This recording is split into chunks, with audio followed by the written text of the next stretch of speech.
Hey, good morning, kids. Wow. Beautiful day. Sun's just arising out here in Crestone, Colorado, here on Mother Earth. One of her more beautiful sights, I'll tell you. Amazing. Good day to be alive and breathing. Yeah. And today we just got to relax, let it go. We say we want a peaceful planet. But how many of us are letting go of the old ways? You know, self-included. Goodness gracious. You know, I struggle a lot with the peaceful and non-peaceful tendencies in myself. I've had a good guardian for a long time. It's been an angry little shit that knows how to blow people out of the water and put them in their proper place, kind of. You know, and in the old ways, when you needed that kind of thing, it was effective. You know, I've stood down school boards and so forth in my time. You know, with a little controlled anger, you know, it can be quite successful. And so your heart, your consciousness, you know, has reduced itself to such a state. Yet, on the other hand, I have gained such inner peace and such a great knowing of the ways of this world and the spirit heart that works within it. You know, my experience has really been vast and broadened greatly by the spirit, by the heart, by the spirit of the spotted eagle that works with me and that still is me, and I am that spotted eagle. We come from distant places, and we've traveled a long journey to be here on earth, to be in this divine matrix with you, to help us all understand who we truthfully are, where we come from. That is the source of all peace. When you begin to see what's really happening here, and I get glimpses of it all the time, I live in it a lot, but I lose it sometimes too, yet it's always there. So everything you do, even this angry love, these angry expressions, still have that basis, still come from a loving heart that really cares genuinely for the people I'm yelling at and calling by certain adjective terms that may or may not be applicable in the moment, yet they come. You know, sometimes I'm totally embarrassed by my outbursts, but like I say, it's been a training ground for me here in this lifetime to learn to control rage. I got that crap early on. Most of us do. I just got a big dose of it, you know. But along with it came that peaceful, enlightened side, too, that knew right from the time he was a tiny little speck in his mama belly, let alone after he got born and started breathing the air and separate from the mother. He learned. I mean, this guy was born with that knowing.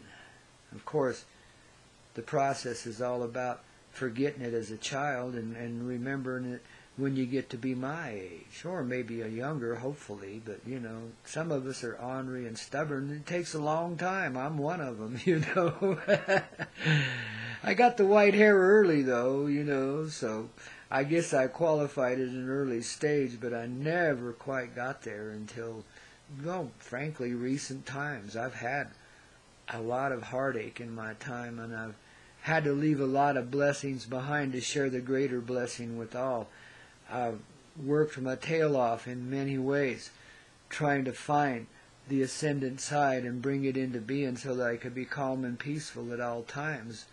But I'm beginning to realize that peace sometimes has its angrier expressions, and this is not all bad. It can be used creatively from the heart. Perhaps it's not good that we yell at one another.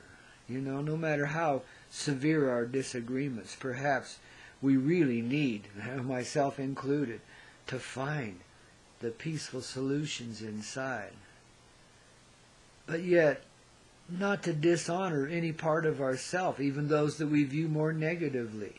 These can be our friends, and in certain circumstances they're applicable, even still in the more enlightened way, until we're all to a stage where we're in complete harmony and such disagreements no longer occur. See, we already live in that state inside. There is a consciousness that is attached to everything that lives and is all-knowing, all-seeing, and therefore is at peace. Our knowing then comes from connecting with that knowing.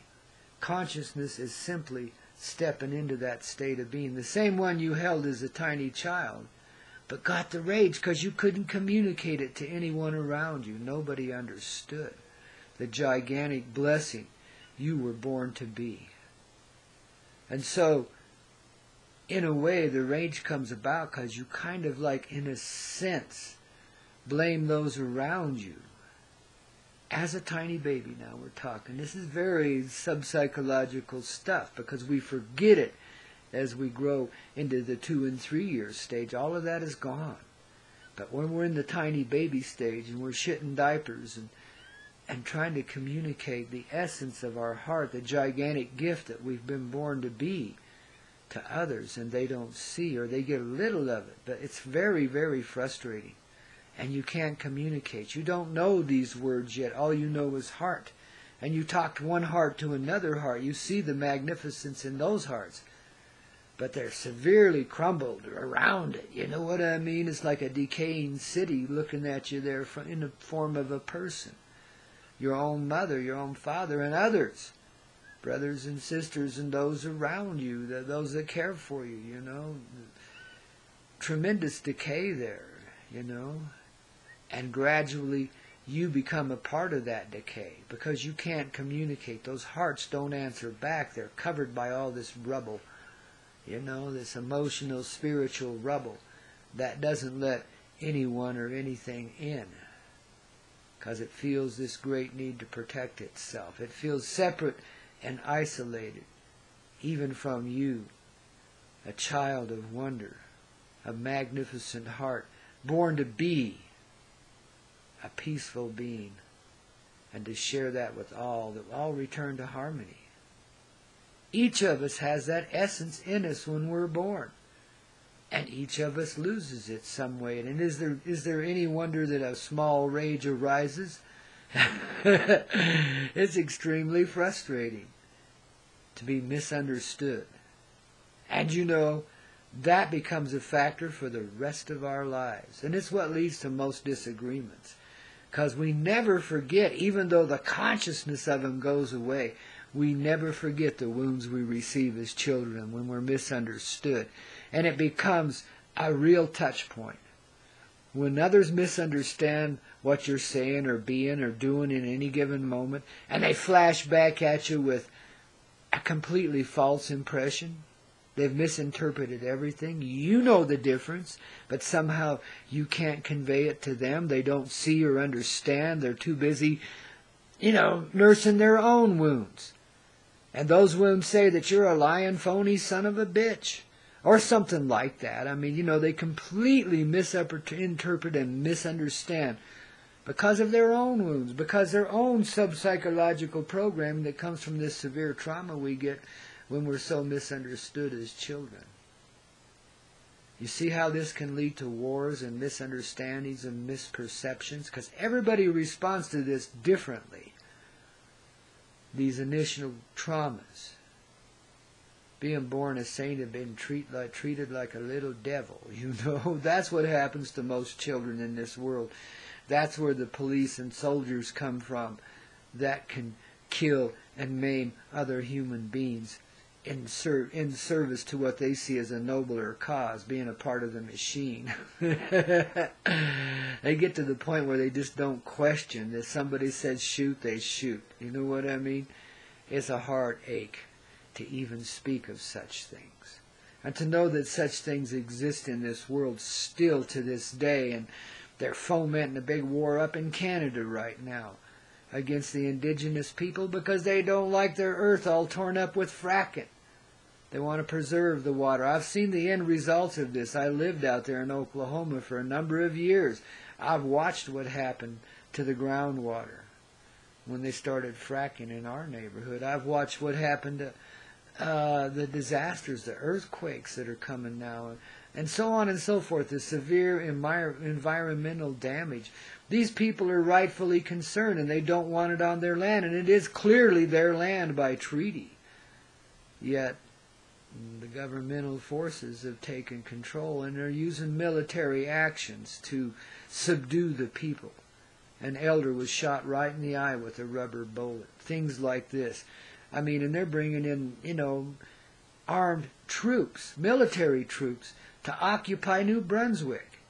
And this in a nation we call free? I mean, come on, where's the liberty in that? Why don't these two sides just sit down and talk and get this thing worked out? Why don't the greedy bastards just put their wallets back in their pocket and be satisfied with what they have? And let's get on with free energy, because it's here. It's been around for more than 100 frickin' years.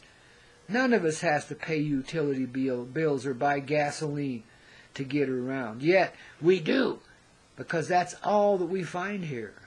Others are sitting on treasures that would set all of the people free. Not just in energy terms, but in abundance. The deep secrets of life are hidden from us quite often, yet they're there inside of this place. When I say the baby child is born all-knowing and all-seeing, it has all of those treasures within it. And each human being does, without exception, no matter what happens to them after that birth and time. No matter how far gone they become. Because you got to understand, there's powers in this world that have sought to control us for centuries without end. And they've done some dark and dastardly things to the innocent. Why do you think all the priests and the sick and perverted people go after children? They're trying to reclaim that innocence, that all-knowing, that all-seeing heart. So you see, when I speak of free energy and I talk of people hiding it away, which of course they've done in this surface world, this matrix we live in, of course. What else would they do? They're nasty and they're mean and they're angry because they've been misunderstood all of their lives.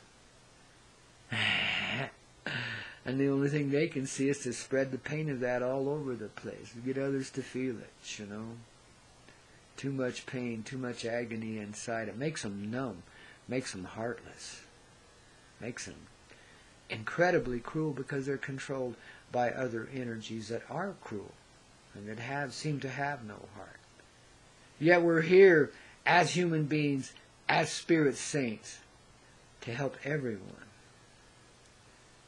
refine that heart, that conscious awareness of the knowing gift that you've come to share with this Mother Earth and all of her children. See, free energy's everywhere. It's inside us right now. It's in our heart.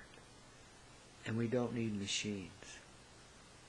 These are creations of the imagination. And they're beautiful and wonderful in their own right. But you got to see how primitive and archaic, even this electronic stuff. We want instant communication. Doesn't take near so much work as all of this. We just tune into one another's heart and we're there. And we can even travel. We have that ability. Even as these denser formed human beings, but we'll lighten up incredibly as we begin to remember who we are. That's what this whole process of ascension is all about. You want peace on this planet? Remember who you are. Remember the treasure you were born with. It's not something you have to go seeking anywhere else. It's right there inside of you. And me too. And the more we remember that conscious gift we came sharing, the more we begin to understand why we are where we are and why we're doing what we're doing, and gain the peace of real harmony. And when we do this, there's an end to war and injustice in this world, because as one becomes conscious, the many do too. You want to subdue your police and your soldiers as they're marching down on you with their guns in hand and firing at you. Be loving. Even as you see the bullets coming, be loving. Help them see who they are. Help them remember. By remembering it within yourself. It takes a bit of doing, babies. Look how long I've been at it. And we're still just getting there. We're still babies. But we're knowing babies. And babies are the way to be. Babies is where it's at. It's remembering that baby. It gets frozen inside of us as we forget. It gets frozen inside of us. This is why we have such primal feelings. You know, we're pretty primal. We're pretty basic. We're still the small child inside. The one that was misunderstood and mishandled and mistreated. The one that no one understood. Yet now we come to the place where everyone can understand. Just remember, go into these communicative states, however you're led. It'll involve your third eye and your open hands, always does. But you'll come into these states quite naturally. You don't need anybody to show and tell. Maybe a little reminder here and there help you get there, damn right. Because most of you have forgotten what this life is all about. You know? That's why we have such great unpeacefulness here. Remember who you are. Remember that you are divine. That you're made of creation. That creation is love. And these are just words, but they're meant to cue up ideas that you still have inside. Concepts you've never let go of. Pictures that live in your beautiful self. In your beautiful soul. But guys, just remember that you love yourself more than anything else. And that's kind of a selfish way of putting it, because our language is essentially geared that way. So what I'm trying to say is recognize inside the love you're made of and how much that reflects back on yourself. And the more you can be in tune with that self, the better it's going to be for everybody here, because it's going to get more peaceful.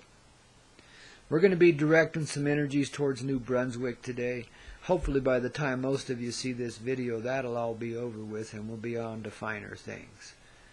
We don't need wars. We don't need to promote the misunderstandings. We need to resolve them within ourselves and within the presence of all others, because we can resolve it in ourselves. Babies, I love you. I hope you don't mind me speaking too frank today. And we'll talk to you real soon. I'll let you know what happens here in Crestonia, Colorado. And you let me know if you can all join in, today. In fact, I think we ought to just make it every day, 2 p.m. Let's do prayers for peace every day until the peaceful thing is happening, until we have the room to grow completely into ourselves. Because as long as we've got these severe distractions that we have to deal with, and then they're keeping us from it. They're slowing us down. And we don't need that. Heck, let's ascend tomorrow. Let's embrace one another with this great love and just get on with it. Do the best we can with what we got at the very minimum. And just keep seeking that inside. Know that it's there. That's the greatest step in consciousness, is just being aware that truth lives within you. You don't have to seek it anywhere else. And truth is that you are a noble and divine being. A product of a creative heart whose love is so expansive, it lives in everything and experiences all. That's what is meant when you hear the words about conscious of one little bird that falls. This love experiences everything and is willing to do it. Are you willing to see it and be it? Because that's who you are. That's what divine means. Talk to you next time, kiddos. Papa loves you.